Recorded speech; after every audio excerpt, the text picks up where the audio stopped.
Hi అండి. అందరికీ నమస్తే. నా 'రావణ్ బాస్' పార్ట్ 5 రూప, స్వప్నలను లోపలికి పిలిచాడు ఆకాషు. అసలు విషయం తెలియక ఆకాష్ పిలవడంతో సంతోషంగా రూమ్‌కి వచ్చారు రూప, స్వప్న. "ఒకసారి ఇది చూడండి" అని అన్నాడు వినయ్ వాళ్ళ ఫుటేజ్‌ని ప్లే చేస్తూ. ఫుటేజ్‌లో వాళ్ళ మొఖాలంతా క్లియర్‌గా కనపడడం చూసి షాక్‌తో గొంతు తడారిపోయింది వాళ్ళకి. "అది సార్" అని అన్నారు ఇద్దరూ ఇక వణికినట్టుగా. "షటప్! You idiots! ఆద్యని ఆకాష్‌తో తిట్టించాలని ఇలా చేస్తారా?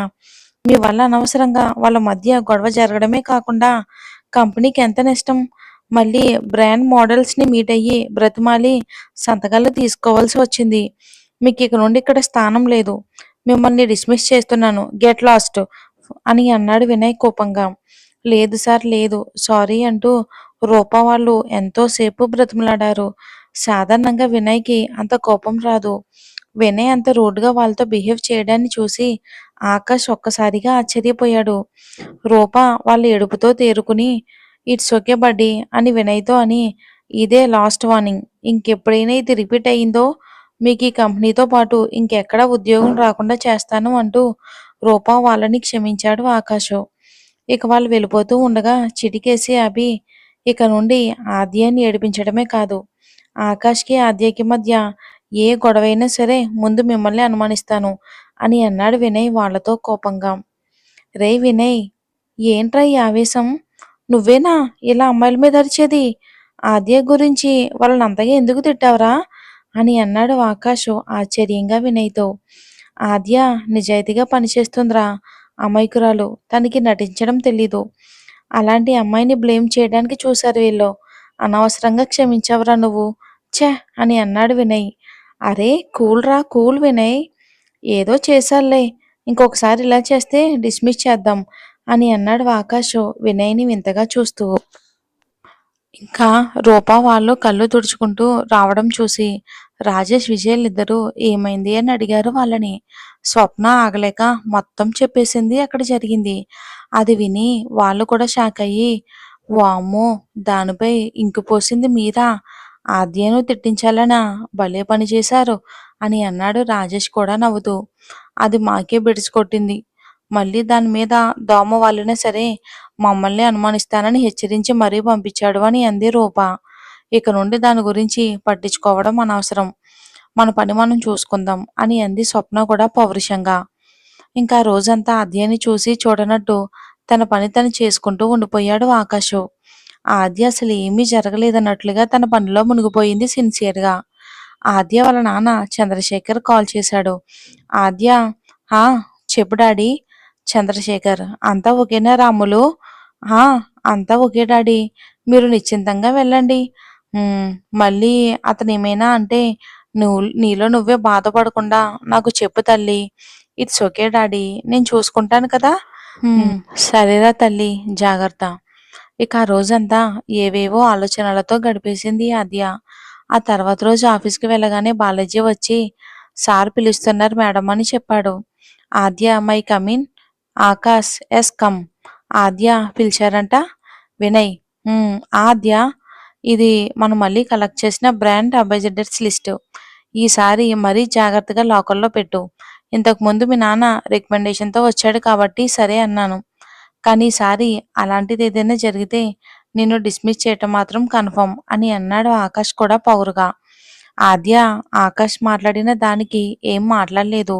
వినయ్‌కి ఆద్యని చూసి పాపం అనిపించింది. అసలేం జరిగిందో చెప్పేద్దాం అనుకునే లోపే గుడ్. మాటకి మాట ఎదురు చెప్పే అలవాటు తగ్గించుకున్నావన్న మాట. ఇలానే ఉండాలి. నీకంటే హయ్యర్ ఆఫీసర్స్ ముందు అని అన్నాడు ఆకాష్ అంతే పొగరుగా ఆద్యతో. ఆ మాటతో ఇక ఆద్య ఆగలేకపోయింది. ఆ లిస్టుపై ఇంకు పోసింది రూపా, స్వప్న అని నాకు తెలిసిపోయింది. నిన్న మా నాన్న రికమెండేషన్‌తో రాకపోయి ఉంటే మీ చేత సారీ చెప్పించుకోకుండా వదిలిపెట్టేదాన్నే కాదు. వెళ్ళే ముందు మా నాన్న చెప్పాడు. బురదలో రాయేస్తే మన మీదే పడుతుంది. అనవసరంగా ఇలాంటి వాళ్ళతో వాదించొద్దు తల్లి అని. అందుకే ఆగాను ఇంతసేపు. But you don't deserve it అని అంది ఆద్య. ఆద్య అలా మాట్లాడేసరికి వినయ్, ఆకాష్‌లు ఒకరి ముఖం ఒకరు చూసుకున్నారు. బై టు బై మీరు జస్ట్ మేనేజర్ అంతే. నాకు జీతం ఇస్తుంది మీరు కాదు. ఒకవేళ నాకు జీతం ఇచ్చేవాడు ఇలా చేసినా ఇక్కడికి నేను పని చేయడానికి వచ్చాను. అంతేకాని నా ఆత్మాభిమానాన్ని పణంగా పెట్టి మీరు చెప్పినట్టు ఆడడానికి కాదు. ఇంకొకసారి నాతో అనవసరంగా గొడవ పెట్టుకోవాలని చూసినా, నా పర్సనల్ విషయాల గురించి నన్ను అవమానించాలని చూసినా మర్యాదగా ఉండదు అంటూ వేలు చూపించి ఆకాష్‌ని హెచ్చరిస్తుంది ఆద్య. ఇంక వినయ్‌తో థాంక్ యూ సార్ అంటూ రూమ్ నుండి బయటకు వచ్చింది ఆద్య. ఆద్య అలా మాట్లాడుతున్నంత సేపు ఆకాష్, వినయ్‌లు అలానే చూస్తూ ఉండిపోయారు. ఆద్య బయటికి వెళ్లి తన క్యాబిన్‌లో కూర్చుంటూ వాళ్ళ వైపు చూసింది. ఆ చూపుతో తేరుకున్న Akash, what the hell this? అసలు అసలు ఆ అమ్మాయి ఏమనుకుంటుందిరా? దీన్నసలేం చెయ్యాలి? ఎంత ధైర్యం ఉంటే నాతోనే ఇలా మాట్లాడుతుంది? అంటూ పళ్ళు కొరికాడు ఆకాష్ కోపంగా. వినయ్ తేరుకుని, రే కూల్‌రా ఆకాష్ అని అన్నాడు. ఏం కూల్‌రా? తనకి చెప్పు అసలు నాతో ఎలా ఉండాలి? ఎలా మాట్లాడాలి అని. నేను చెప్పేస్తా రేఖ. అసలు నేనెవరు అనేది. అప్పుడది భయంతో నా ముందు తలదించుకుంటుంది అన్నాడు ఆకాష్. రేయ్! నీకు పిచ్చి పట్టిందారా? అసలు నువ్వు ఇక్కడికెందుకొచ్చావు? నీ థియరీ, ప్రాక్టికల్స్ ఏమైపోయాయి? నువ్విక్కడికొచ్చింది నీ పీహెచ్‌డీ కోసం. అంతేకాని ఆద్యతో గొడవ పెట్టుకోడానికో, తనను నీ ముందు తలదించుకునేలా చేయడానికో కాదు అన్నాడు వినయ్. ఆకాష్ వినయ్ మాటలకి ఏం మాట్లాడలేదు. తనకి నేను నచ్చచెప్పడానికి ప్రయత్నిస్తాను. కానీ నువ్వు మాటిమాటికి తన మీద ఇంత ద్వేషం చూపించొద్దు అని అన్నాడు వినయ్. నువ్వు చెప్పింది నిజమే. నేనేంటి, నా స్టేటస్ ఏంటి? ఇలాంటి ఆద్యాలు నా ముందు చీమలతో సమానం. నా రీసెర్చ్ గురించి దృష్టి పెట్టి ఇంకో 6 మంత్స్‌లో ఇక్కడి నుండి వెళ్ళిపోతాను. బట్ నువ్వు ఎలా చెప్తావో నాకు తెలీదురా. తను నా ముందు ఇంకొకసారి ఇలా పొగరుగా మాట్లాడకూడదు అని అన్నాడు. ఆకాష్ తనని తను కూల్ చేసుకుంటూ, ఓకేరా ఓకే. నేను చెప్తానుగా, యూ డోంట్ వరీ. నువ్వు కూల్ అని అన్నాడు వినయ్ ఆకాష్‌తో. హ్మ్. ఇది అనాథాశ్రమం ఫంక్షన్‌కి మీరు స్టాఫ్‌తో కలిసి వచ్చినందుకు మాకు చాలా సంతోషంగా ఉంది సార్ అని అన్నాడు ఫాదర్. మాకిక్కడికి రావటం చాలా సంతోషంగా ఉంది అంటూ స్టాఫ్‌ని పరిచయం చేయబోయాడు ఆకాష్.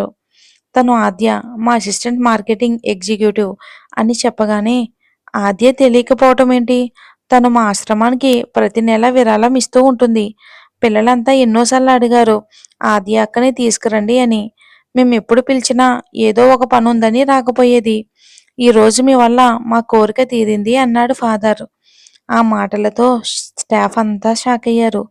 చూస్తే ఇంత మొండిగా, కఠినంగా కనిపించే ఆద్య పిల్లల గురించి ఆలోచించి అనాథాశ్రమానికి మనీ ఇవ్వడం ఏంటి అని. నిజంగానా ఫాదర్? ఎన్ని రోజుల నుండి అని అడిగాడు రాజేష్ నమ్మలేక. దాదాపుగా సంవత్సరం నుండి. ఎందుకంత ఆశ్చర్యంగా అడుగుతున్నారు అని అడిగాడు ఫాదర్.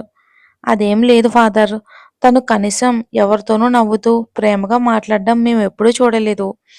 ఇలా ఇంతమంది గురించి ఆలోచించే హృదయం ఉందని మేము అస్సలు ఎప్పుడు కూడా ఆలోచించలేదు అన్నాడు రాజేష్ మళ్ళీ. "ఉమ్, కొందరు మీదికే ప్రేమగా, స్నేహంగా మాట్లాడుతూ మనసులో ఎంతో కుళ్ళు పెట్టుకుని నాశనాన్ని కోరుకుంటూ ఉంటారు. కానీ ఆద్య లాంటి వాళ్లకు మనసులో ఎంత ప్రేమున్నా సరే బయట పెట్టడం తెలీదు" అంటూ రాజేష్ని అని ఆద్య వైపు చూస్తూ, అలాగే మనసులో ఎంత బాధున్నా అది తుఫాన్లా మారి వాళ్ళను ముంచేస్తూ ఉన్నా ఎదుటి వాళ్ళతో పంచుకోరు అని అన్నాడు ఫాదరు. ఇదంతా వింటున్న ఆకాష్కి ముందు ఆశ్చర్యంగా అనిపించినా తన లెవెల్ ఎక్కడ తగ్గిపోతుందేమోనని, ఇది గౌరవంగా నన్ను ఆహ్వానించినట్టు లేదు, దీన్ని సన్మానించడానికి పెట్రోల్ ఖర్చులు పెట్టుకుని నేను తీసుకొచ్చినట్టు ఉంది అని అనుకున్నాడు ఆకాష్ మనసులోనే. ఇంకలా సాయంత్రం అందరూ వెళ్ళిపోయినా ఆద్య మాత్రం ఏదో పని చేసుకుంటూ ఆఫీసులోనే ఉండిపోయింది. ఆ రోజు ఆకాష్ ఆఫీస్కి రాలేదు. వినయ్ తన థీసిస్ రాసుకుంటూ ఆకాష్ రూమ్లో కూర్చుని ఉన్నాడు. ఆద్య ఒకతే ఉండడం చూసి తన క్యాబిన్ దగ్గరికి వెళ్ళి, ఇంకా వెళ్ళలేదా? ఏం చేస్తున్నావు ఆద్య అని అడిగాడు వినయ్. లేదు సార్, మీ ఫ్రెండ్ ఇచ్చిన పని ఇంకా కంప్లీట్ అవ్వలేదు. మార్నింగ్ కల్లా కావాలన్నారు. చేశాక వెళ్దామని ఆగాను అని అంది ఆద్య.